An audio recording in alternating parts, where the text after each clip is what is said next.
Just put your hand here and like this. And come closer to me. Oh, okay, that's nice. 1, 2, 3.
Roll Tide. The Alabama Crimson Tide, the college team, #1 in the nation. Okay, we're #1. We're #1, and we're gonna take that title. Hey, how y'all doing? This year.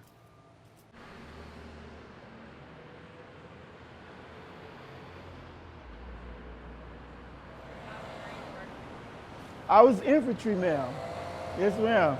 They call us ground pounders. Yes, ma'am. We used to hump them hills. Yes, ma'am. With your 782 gear. The 782 gear. It weighed like 75 pounds. The old Marine Corps saying that you play hard, you drink hard, you do everything hard. You brush your teeth hard, everything hard. To be a good Marine. What is that to tell a 17-year-old kid?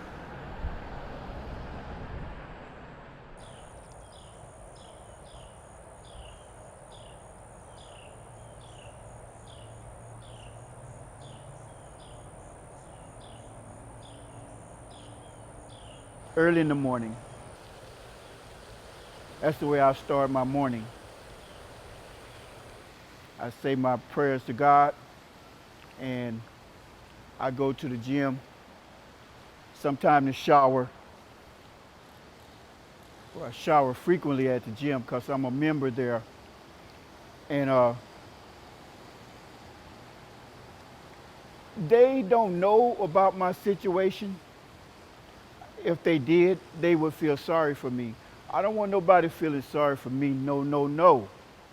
That's the last thing I want.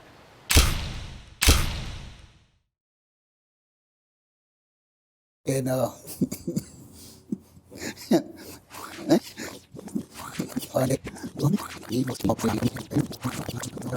that's a horrible, horrible feeling, ma'am, when you don't have a place to wash off the day, to not brush your teeth or take a bath. The bugs eat you up. You can't wear cologne or perfume, or if you're a woman. The bugs pretty bad down here. They will eat you while you sleep. The mosquitoes, I mean, I was contemplating on a catch a few of them and barbecue them and eat them. They so big, you know.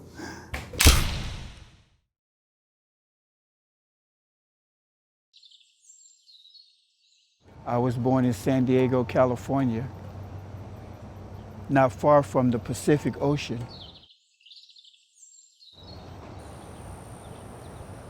Wow. I can see water far as the eye can see. It stretches way out there. And I try to put my mind at ease that everything is gonna be all right. Can I show my shirt? Yes, ma'am. I was in the marathon in 2015. Yes, ma'am. I, it was awesome, man. It was awesome. I mean, it was great to get out there and perform and show the world that you can do it. I don't care who you are.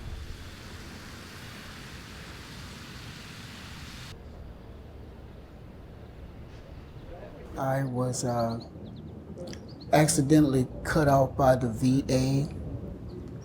My disability check from the VA, my pension check, and my Social Security was cut off. Oh, putty dog. I got evicted from my place of residence. Hey, Marine. Marine. he all decked out.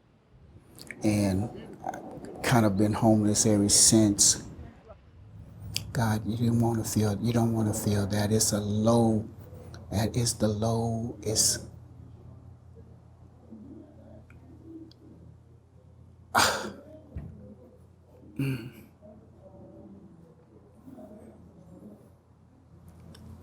that is the lowest thing on the totem pole.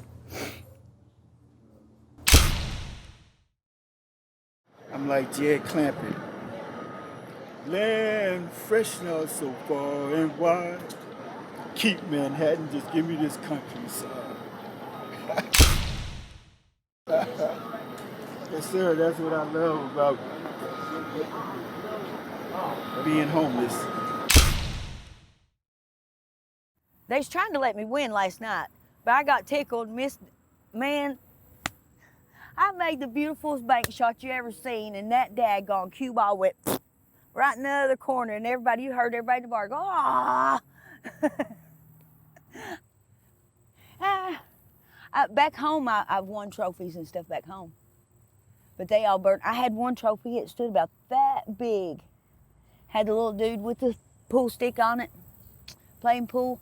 It burnt my house with all my everything.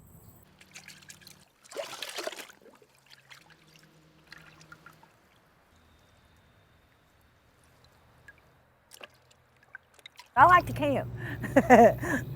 Not permanent camping, but it's a little much on camping, but. Hey, get off me. And see, I got my little shopping cart right there. And I put my clothes in it. And then my other stuff, if I don't want it piled up in there, I bring it out here and put it underneath there.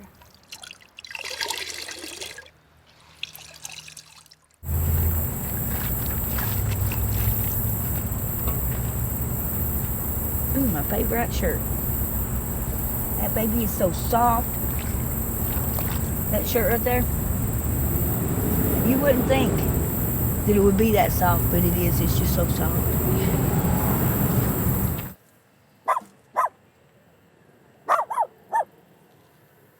Yeah, that's my little house. My son-in-law gave me that cot. It's one of his old military cots.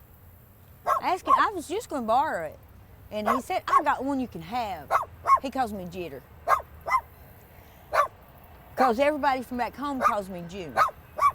That's what I always went by whenever I was growing up, was either June or Wilma June. But when I left, I wanted to change. So I started introducing myself as Wilma. Wilma West. And where are you from? Tennessee. Okay. I'm from Scott County, Tennessee. I don't want to go back to Tennessee. I won't go back to Tennessee and live. I'll live under Cliff first. I mean, I love the country, but I grew up there. And they don't do nothing but mess with me. So I refuse. I'm too old for people to be messing with me. If it's out here living in my tent to make me happy, for me to have a happy life, then I guess that's what I'll do. Which I wish wasn't living in a tent, but you know, if that's what I gotta do. I lost my job because with my hands the way they are, I kept dropping products and I dropped about 10 pounds of beef in the floor. And so it was time for me to go. And so I couldn't afford, I had a trailer, I had an RV trailer, but I didn't have no way of renting somewhere to set it. So I had to get rid of it. I miss my little trailer. It wasn't much. It was as old as me. It was made in 1959.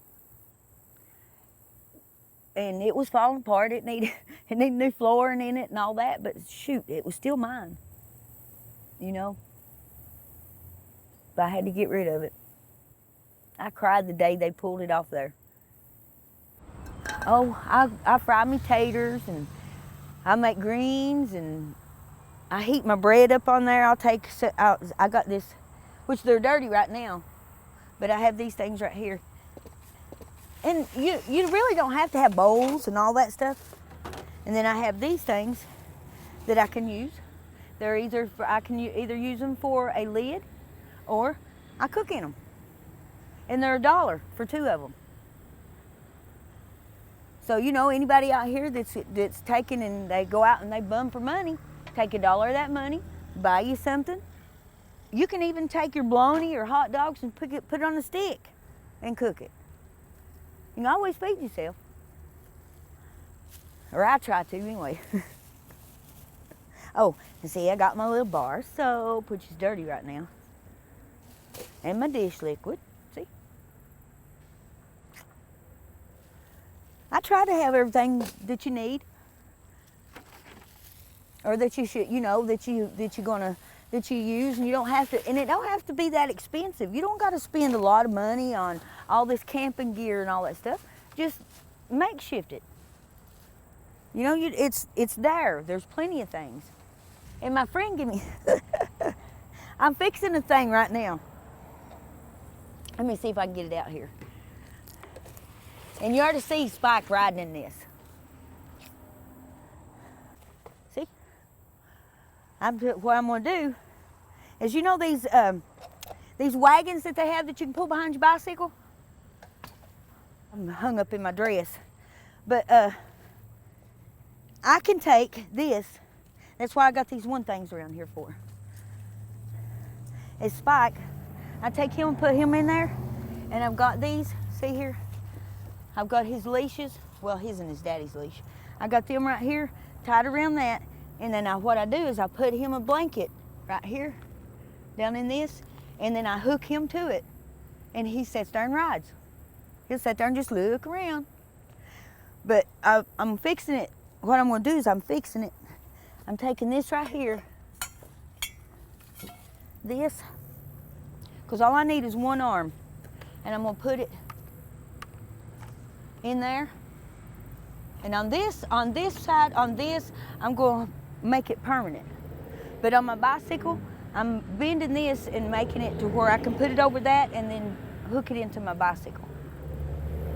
And then that way, I can pull him and take him along with me more often than what I do. But he likes riding in it, he likes going. But I about got it bent enough. And that's just one of them things like off of the fences here where they hook them together at the top, the poles. That's what that is. He had an old one laying over there, so I got it, started bending on it. I was sitting there thinking about it, and I started bending on it.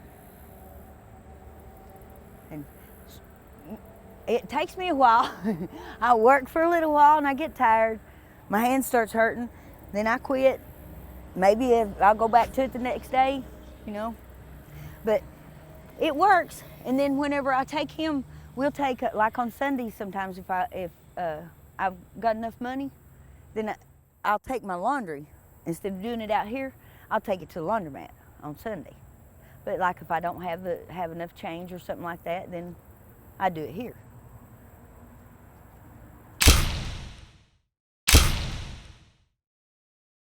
I was embarrassed and ashamed for a long time. It just made me angry. Because Okay, we're always angry.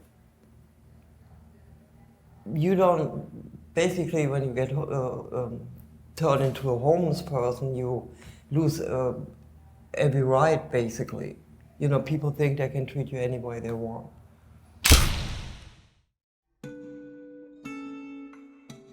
Yeah, and then because we are a mixed couple, they always figured us that he's my pimp Yeah. and I'm a prostitute because of that. And we had a lot of run-ins for that.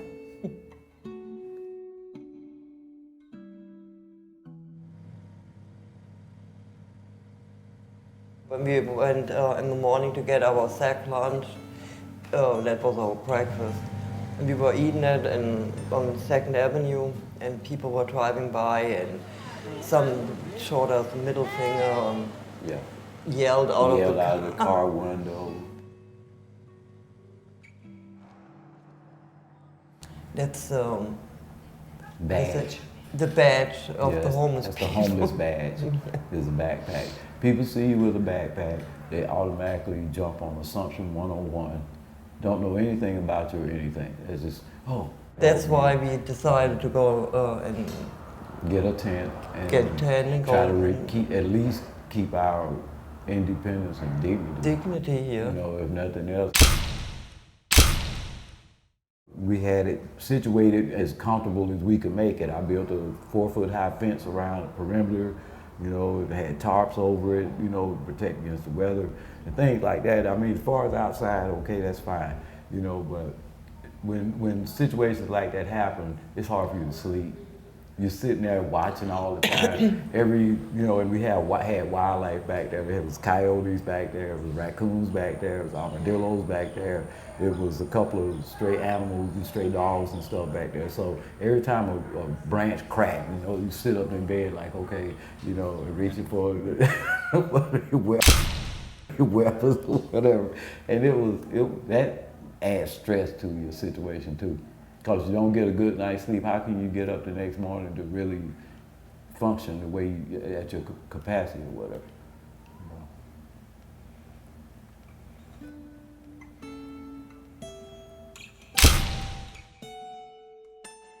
What gives you the right to judge me by my circumstances to where you've got to put me out lower than I already am?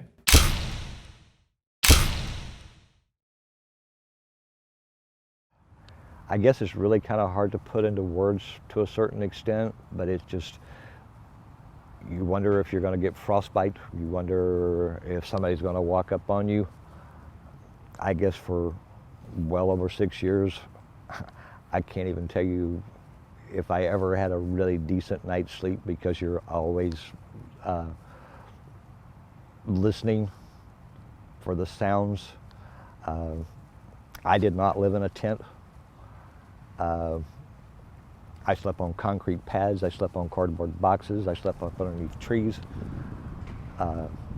Just any place that I could lay my head down and get out of the sight of anybody and everybody else that was around me. I think myself as being one of the fortunate ones that now that I'm off of the streets. But I caught pneumonia when I was out there. I checked myself into, or went to the emergency room. They immediately put me in the hospital. I spent well in excess of 7 days in the hospital. And then as soon as they threw me out of the hospital, pretty much so, at like 6 o'clock at night in the middle of December, I went right back to my tree.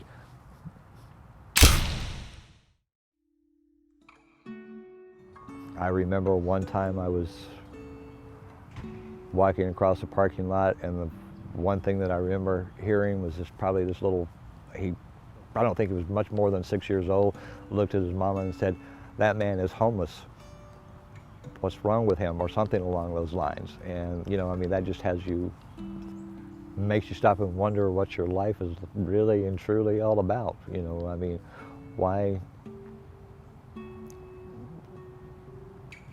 what's the stigma that makes me different from anybody else? Realistically, if you stop and think about it,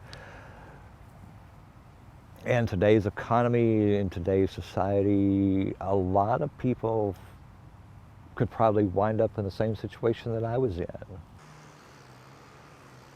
It's embarrassing. It's very embarrassing indeed. But I don't see it that way.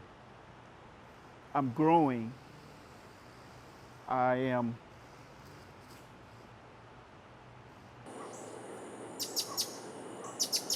This is not suffering. The bugs and the nuisance of the weather. I mean, I just say it is what it is. Homelessness is a state of mind.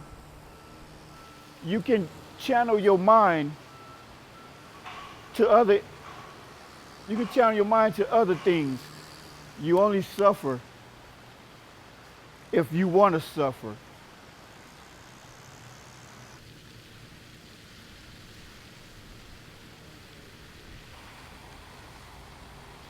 I visualize myself. I put my mind in that water and floating downstream and heading out towards south.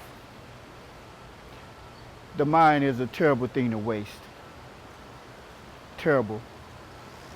You can get what you need until you get what you want. And I believe in that. Send your mind elsewhere. Don't put it on homelessness. Don't give yourself a pity party. You already hurt.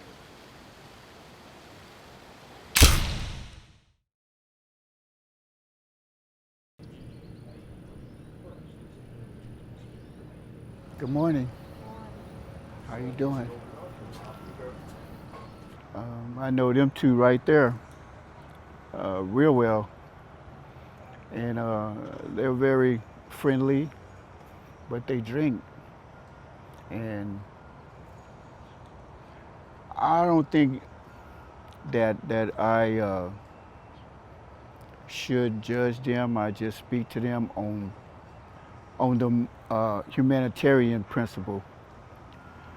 I go talk to them about drinking in public, and I mean it hurts our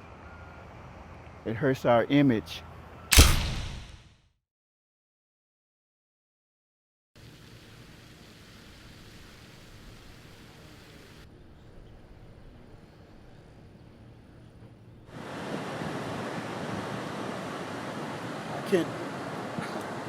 I can't believe I'm homeless.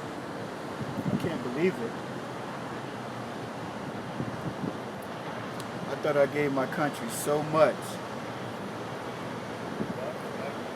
Apparently I didn't give it enough.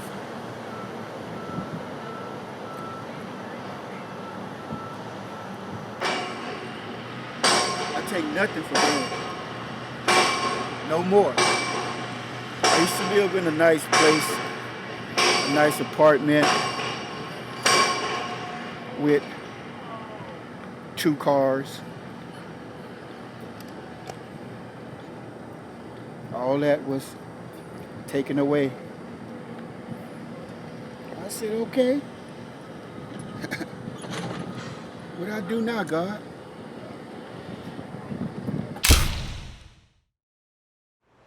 They told me never say never, because it can happen to you.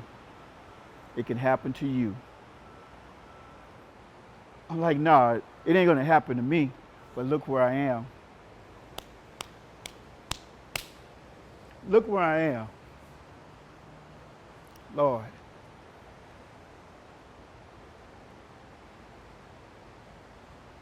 Don't say it can't happen to you. Yes, it can. Yes, it can. Yes, it can. I'm here to tell you, yes, it can. Then you say to yourself, why come me, Lord? Why not you? You. Why not you? You said it wasn't going to happen to you.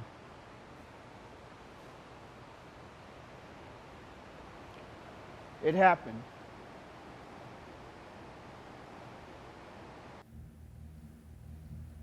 I sure didn't expect that to happen to me. It took me 2 years to realize I'm homeless.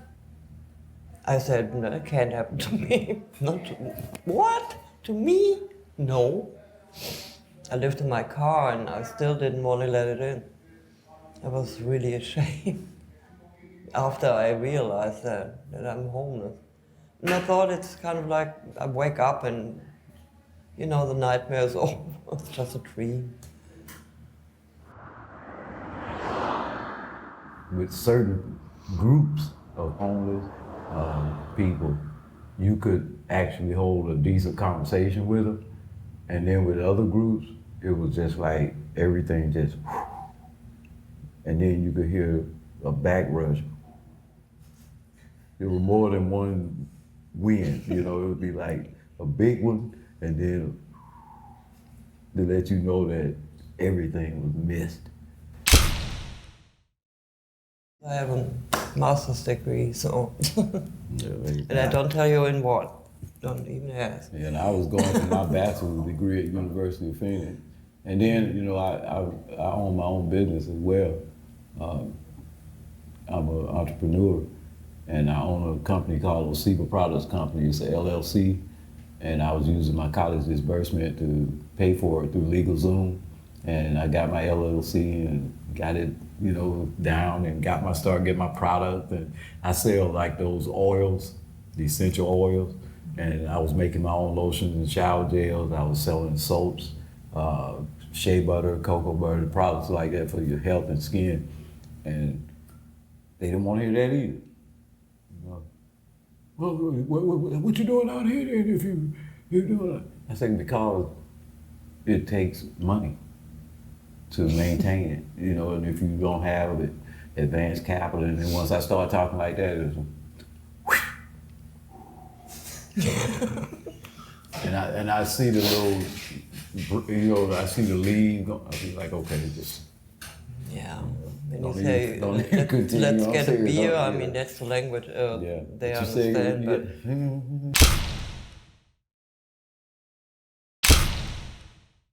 And I don't have nothing against anybody, nothing. But I see a lot of the homeless people. Okay, so you're homeless, but you don't got to run around dirty. You don't got to run around with body odor. There's a river out there. I mean, shoot. Clean your clothes, keep your body odor down, and people ain't going to worry about being around you. They ain't going to get out behind your back and talk about you then. You know? And that's all you got to do is just keep your smell down. But a lot of them that's living next to the river and stuff down there, they really need to take lessons of how to get in that river. Just a little bit. And I ain't saying nobody take anything out of my book because I'm out here too. But there's ways of doing it. So, you know, I've got a way to cook, a place to sleep, and a roof over my head. So what much else do you need? Besides somewhere you can watch TV and have electricity. Spike, please. Ever since I was about that tall, I've worked. Even, I mean, you wouldn't think a kid that little would be working, but I grew up in the hills and on a dairy farm.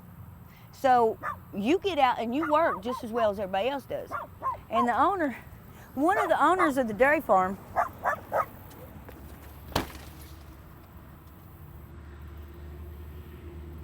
now do I got to tell you again?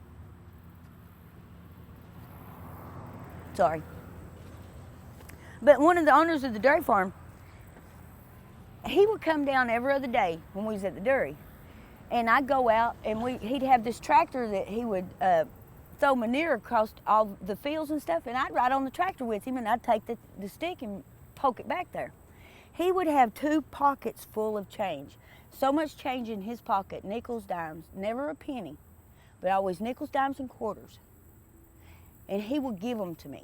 He would empty out his hands, his pockets into my hands. And I thought that was the greatest thing in the world. I had money. As a little kid, you know, that's great.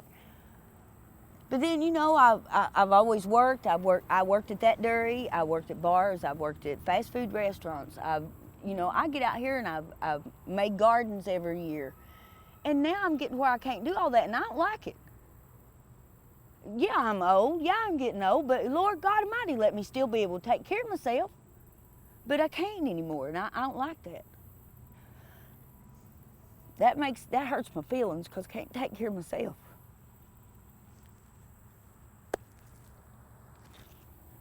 And I promised myself I wouldn't do this.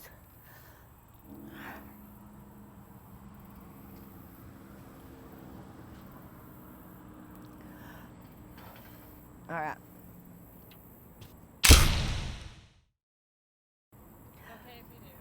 Yeah, well, sometimes I'm afraid if I get to start crying, I won't quit. And I can't do that. Because if I do that, then I'm just going to go and lay down in that bed and not get up. And I can't do that either. Even though I'm out here, I still got to keep myself going because I got 8 grandbabies. And a little loudmouth in there. And 3 daughters, which are mad at me, or they ain't mad at me. They're upset with me because I won't come up there and let them take care of me.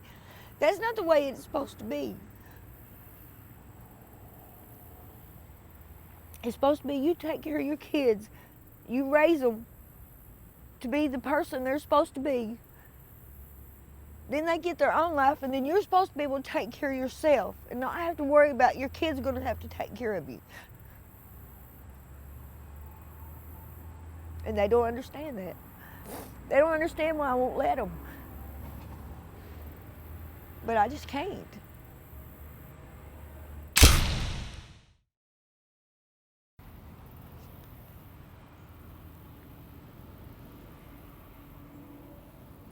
Anything else you'd like to know?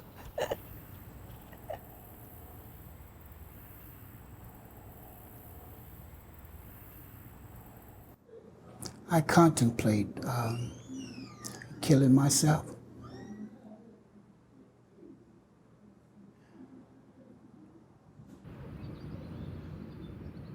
My mom and dad, they offered to be some assistance to me, but I was hearing these voices telling me to kill my mom and dad, and I couldn't do that. I mean, I won't hurt anybody.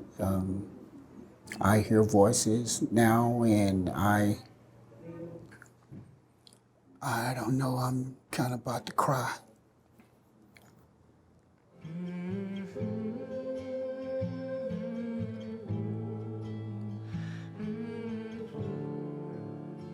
I don't like being around a lot of people because of my illness. Hey, how y'all doing? All right, all right. Hey, man. All right. I'm a disabled veteran. I'm a veteran. Yes, I'm supposed to set examples Life is beautiful. for people that's more distraught than I am. I know I'm distraught, man, because I take meds to keep my composure. I can do this. I can do this. I can do this. Just put that there and put it here. And by God, do it. By God, do it.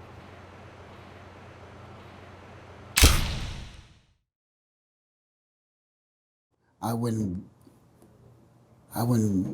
want anybody to feel homelessness. I mean, you be contemplating an array of things that is unspeakable. I mean, it's not even in your character to take your own life. I mean,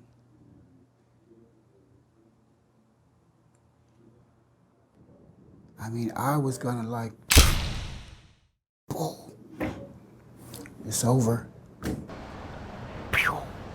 I jump in the river and I don't go too deep. I don't go too far out there in it. But when the water is like that, I go down where it's more settled. And sometimes if I don't want to go in there, I drench my clothes and wear my clothes, and my body temperature stays at a minimum. This is no life to live. This is no life to live. It's no joke. Sometimes people will come by and bother you, and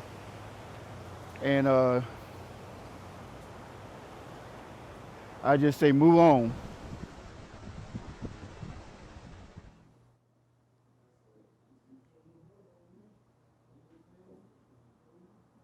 If you're curious enough, you want to find out what your purpose. Why am I here? Why was I born? Why wasn't I? Or why was I suicidal? Or why was I homicidal? Homelessness make you that. But when I was living in a home, I was so happy to go to the store, come back with my provisions, and put my things, line them up. The peas right here, the carrots right here. You take great pride in your home, cleaning the carpet, mowing the yard, trimming the hedges. I don't like being homeless, sir. I'm not that, well, I've never been homeless. I mean, this is my first time, and I have mixed emotions about it. I can say I have experienced homelessness, and I can put that into my book if I ever start one.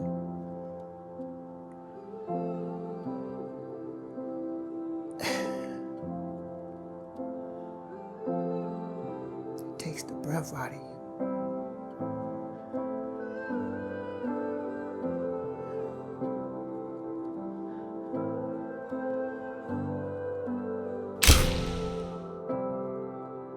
You give up a lot whenever you're living on the streets.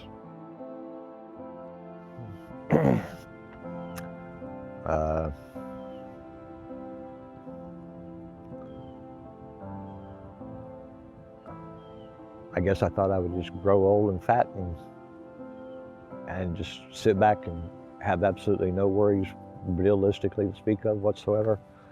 And unfortunately, it didn't work out that way.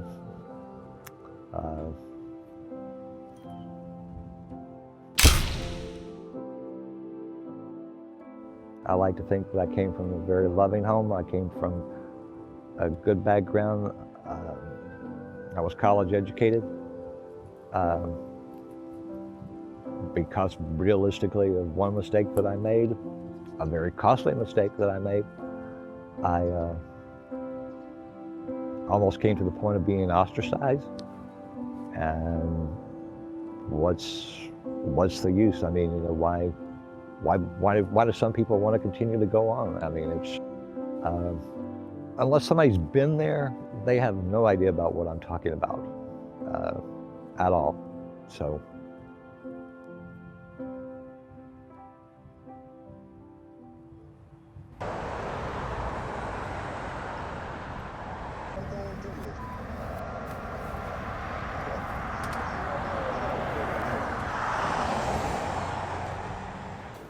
In a month's time, we serve about 300 unique people. Good morning, everybody. Good morning. Yeah, I ain't say. You know, in a lot of businesses, you want to grow, and that's a sign that you have a healthy business. We would love to work our way out of business. No mail for Woolly Pits? I don't believe so. It's no mail. No mail? No. Okay. All right. How y'all doing this morning? All right. Unfortunately, poverty is growing in our community, which means that we have the likelihood we'll have more people experiencing homelessness.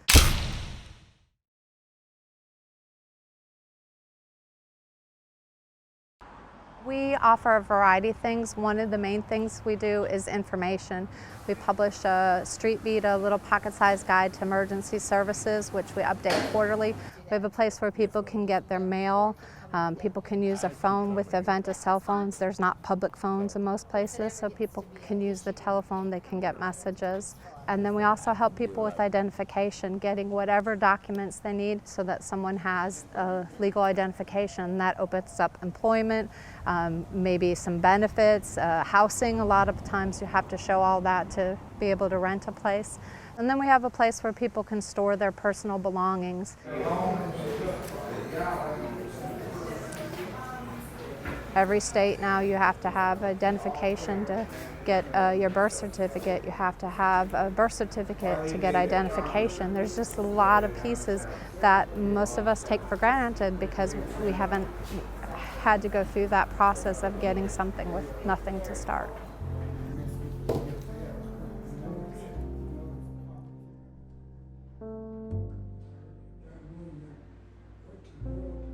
You think you're having a bad day and someone will tell you and you're like, whoa, I have no reason to complain, but yet I still am. You don't know if that person was able to sleep at all that night. You don't know what kind of trauma that they've been through. And then when you get to know someone and they've shared part of their story, you will be further amazed that they are functioning as well as they are functioning. People have a lot of trauma in their life, an intense amount of trauma. The experience of being homeless is a huge trauma, and I think that trauma gets pushed aside. It is not really discussed. It's still a trauma. You lost your place. You lost that security, that knowing I have a place to go, that I can rest my head, that I can be there.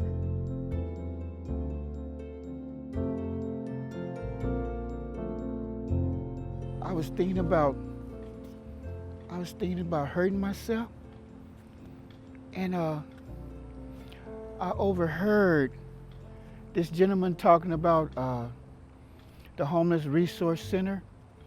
He suggested that I go to that place.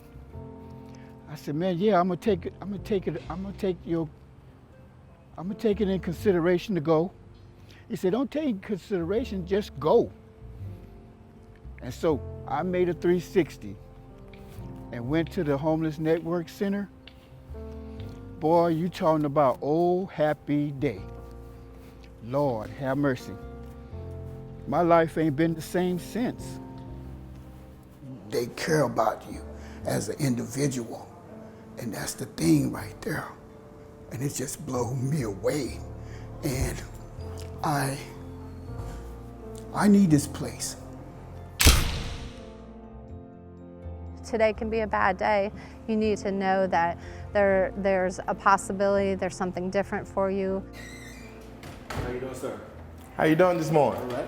Good to see you. Just a warm smile, a hello, somebody that's not going to judge you for what your surroundings are, no matter what you did. I can truly say that's one of the great things about going to the Resource Network, was that nobody ever made any comments, derogatory comments about why don't you do something, why don't you do this, why don't you do that. We give people information, services, and the resources that they need with which they can end their own homelessness.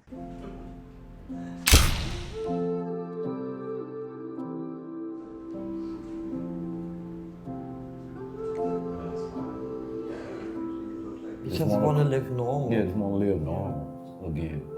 Just sitting there, have Just a cup sitting of there, coffee. having a cup of coffee and quiet, being able to read in peace. Or go in the kitchen and go in the refrigerator and fix your sandwich. I mean, And washing clothes. Washing clothes. Karen just wants a nice corner where she can just read in peace and drink her coffee and have some peace. and go back to work too. Yeah, go back to work. And I want to set my studio back up and start back painting. You have a bucket list. Yeah. We got a small bucket list. Want to go see the Grand Canyon. I want to throw me a big rod off the pier and go for it. You know. catch me a couple of sea bass or something in the Gulf. You know, stuff like that, you know. I'm 62, you know, so I'm trying to get as much as I can in for whatever is left, you know. I'm good with that. Just trying to act like that I could be normal in some particular way. Peace, tranquility, belonging. Just to be able to go, not only necessarily to have a restroom inside your own house, but to be able to go into your own kitchen. Just the simple idea, if you want a cold soda now, want to go in there and see a banana on your counter that you bought, hey, that's great too. And that's what I look forward to every day. Well, there's one goal that I have, and that's, well, actually there's two, because you got to have one to do the other. I'm waiting on my Social Security right now. I have to go in front of the judge. It ain't this time if I get it. When I get it, I don't care if it's just a little old piece of ground like this and I'll set my tent up on it. I don't care. I want a little place that I can just say it's mine. Nobody can tell me I have to leave. Nobody can tell me nothing. I can have what I want to have. If I want to live in my tent, I live in my tent. If I want to live in a little old shack, I live in a little shack. But that's what I want. That's all I want. I just want a little old place that I can say is mine. And then when I'm not here no more, my grandkids can say it's theirs. You know? And I will have it. I've got that set in my heart. I will have it. I won't have it by illegal means, but I will have it. This is one time that I will. I'm not going to give up. I've gave up so many times on everything. I just quit trying. But I'm not doing that this time. I'm not. I've told myself I don't know at the times. I'm not giving up this time. None. None will I give up. And if it takes me till I'm so old, you have to wheel me around the daggone wheelchair, I don't care. I still ain't gonna give up. Because I have 8 grandchildren from 19 to 9, 4 boys and 4 girls, 3 daughters. The way I see it, if they see me give up, then what's to stop them? You know? I have to be the one to show them that you can't give up.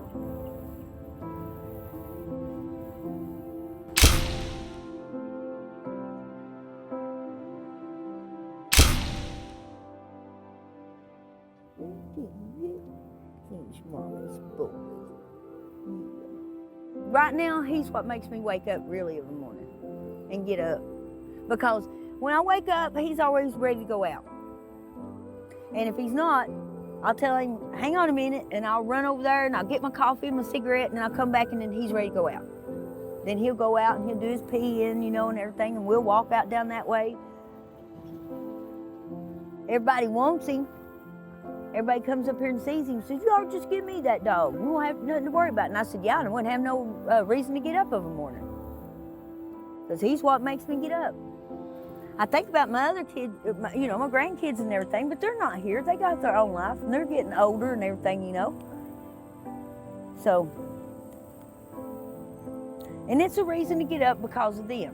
But my reason right now, here and now, is this little fella right here. Because it gives me something to take care of and something to love. Come on. And I know loves me unconditionally back. And don't ask for nothing. Except a little love and attention. And to go somewhere every now and then. Don't you?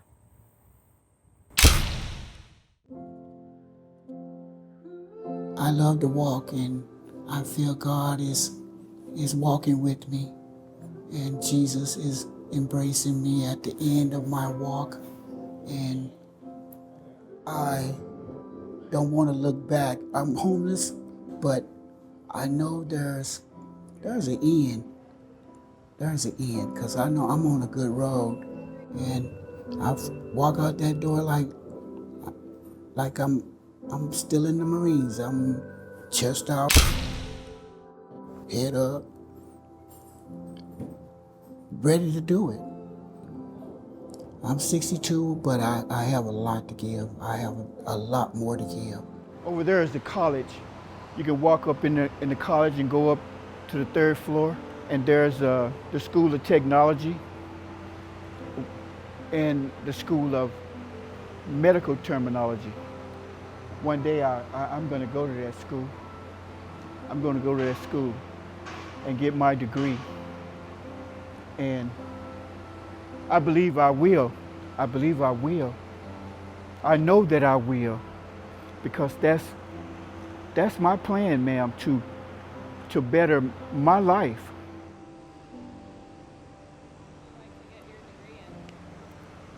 Medicine, ma'am.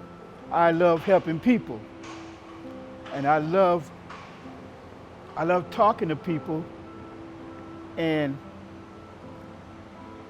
I don't want to go into no practice, ma'am. I just want to get out here and help the ones that are homeless and help the ones that really need it.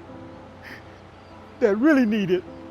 These people out here, my fellow Americans out here, they need it. They need it so bad. That's why they go to the homeless network.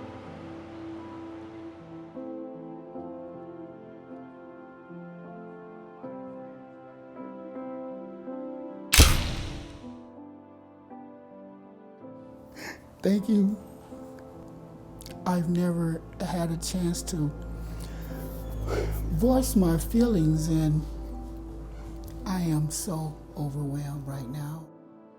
Life is a lot of struggle, and we have to remind people that experience of homelessness is an experience. It's not all of who someone is, and it's not forever. Where we are, we know who we are. It don't really matter what people think anyway. Yeah, it doesn't matter. I don't really care what people think anyway. We still retain our individuality anyway. We know who we are as individuals, and we know who we are as a couple, so we never let it fade.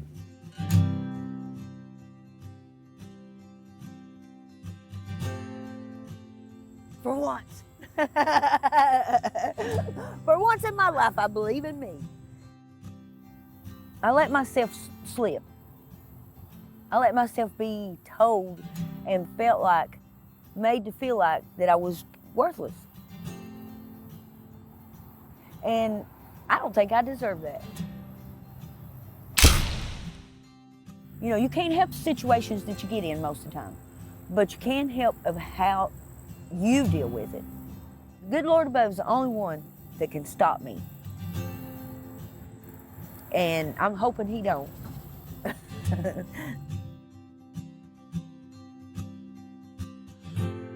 Try to communicate with somebody.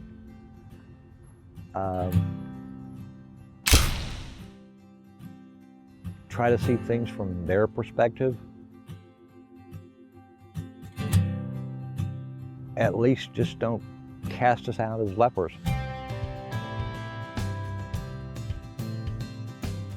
A lot of people come here, they just come here, man, with a dream. I don't care what situation arises me, I know I can get to the other side. Don't let nothing deter you. Don't let nothing break your spirit. Don't let nothing stand in your way. We're basically just normal, everyday humans that are going through a rough period in our life at that particular point in time. And I mean, that's really and truly all the world it is. Just say hello to somebody. I mean, that's more than enough realistically for most people. There's a lot of us that all somebody had to do was come up, shake your hand, say hello, good morning, whatever the case may be. Realistically, we're no different from anybody else. And I think that's what people really need to try to understand.